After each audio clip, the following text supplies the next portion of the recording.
દેવલીબેન, આ નાસ્તો કરી લો. અને રાજુ, તું દૂધ પી લે, નહીં તો તારા કાકી નારાજ થઈ જશે.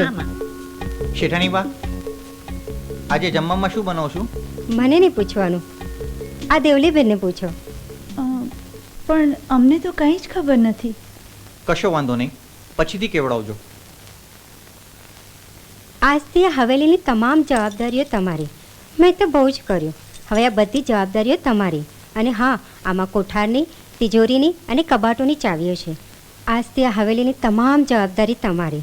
અને હા, રાજુને પણ તમારે જ સાચવવાનો છે. આ જવાબદારીઓ અમને ના સોંપશો. આ તમારી જગ્યા અમે ના લઈ શકીએ. શાંત થાવ દેલીબેન, શાંત થાવ. આ ઘર તમારું જ છે અને તમારી પાસે તો આખી જિંદગી પડી છે. અરે, તમે તો આ ઘરના નાના વહુ છો, સમજ્યા?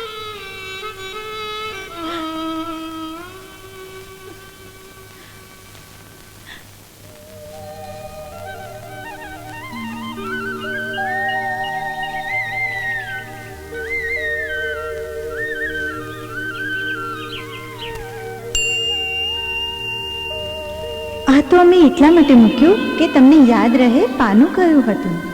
કમાલ છે, પોતે હેરાન કરે છે અને પછી પોતે જ રડે છે. ના ના, પોતે અમને 4 વખત સંભળાવી દીધી અને કહે છે અમે કર્યો. લે લે, ખા હવે. અમારે નથી ખાવું. હે દેવ, તમે કોઈની સાથે પ્રેમ કર્યો છે? હા દેવલી, હું તો પ્રેમ કરતો હતો, કરું છું અને કરતો રહીશ.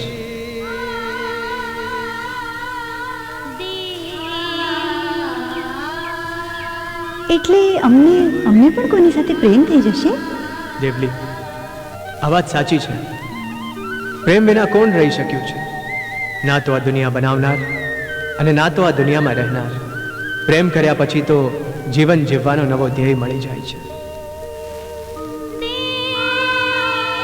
દેવલી, હું તને નહીં ભૂલી શકું, ક્યારેય નહીં ભૂલી શકું. હું જાણું છું કે તું હવે મારી નથી, છતાંય તને નહીં ભૂલી શકું. હું ભગવાનને પ્રાર્થના કરીશ કે તું જ્યાં પણ રહે સદા ખુશ રહે, સદા સુખી રહે, સુખી રહે.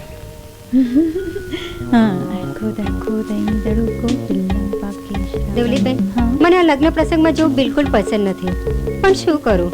તમારા જેઠ જાગીરના કામે ગયા છે. જો આવી ગયા હોત ને તો હું જમાડીને જ જાત. તમે ચિંતા ના કરશો, અમે તેમને જમાડી દઈશું.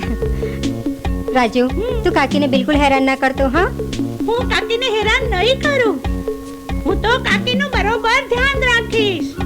જ્યારે ઘરમાં મારા જેવો મરદ નથી હોતો ત્યારે હું જ એકલો ઘરમાં મરદ હોઉં છું. હું છું પછી કાકીને શું વાંધો? બહુ બોલકનો થઈ ગયો છે તું. ચાલો દેવલીબેન, હું જાઉં. હા,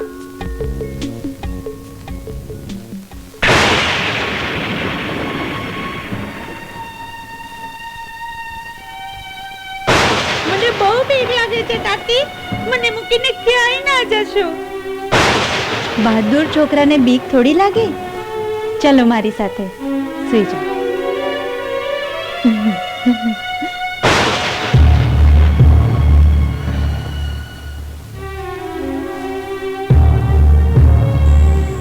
તો રાણી, જેઠજી, તમે?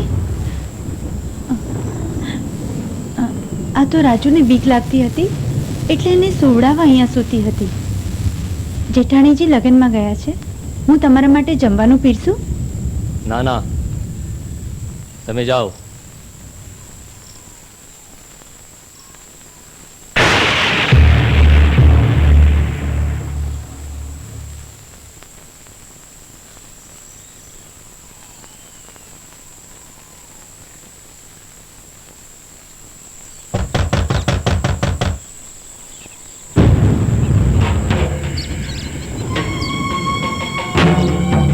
જેઠજી, અત્યારે કંઈ કામ હતું? ના, આ તો તમે એકલા હતા ને એટલે.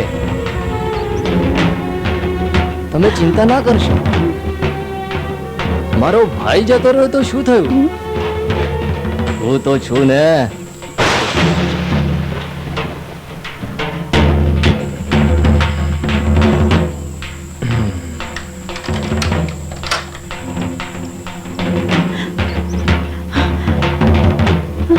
આ તમારા વાળ ખૂબ જ સુંદર છે અને તમે પણ.